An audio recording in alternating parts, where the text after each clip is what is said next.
Riley, as we continue on my first book, The Time Maidens, and following the story of Amarish, the fourth Time Maiden from Africa who had been taken as a slave and was now aboard a slave ship. It says, Amarish, who was down below, was spared from the cannon fire, but she felt the impact from it. Her ears were ringing from the loud explosion. What was worse, the ship was breaking apart and the bottom deck was giving out below her.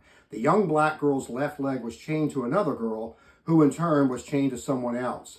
But when the bottom deck gave out, the slaves fell into the cold ocean. The force of the fall broke the chain from Amarish's leg, but she felt as if her leg went off with it. It was numb and she could hardly use it. Amarish knew, though, that this was her chance to escape. Using her strong arms and one good leg, she started to swim away from the death and burning wood around her. But being physically fit, as she was proved to be a lifesaver for her, the other poor slaves that had survived the blast just didn't seem to have the strength to swim.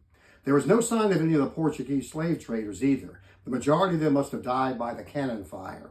The British were starting to pick up a few survivors, but Amarish kept swimming away from the man of war. She had no desire to find herself in the hands of another nation of white people. The British would have just sold her as a slave for their profit. We'll stop here then. You can find this book, The Time Maidens, on Amazon.com books.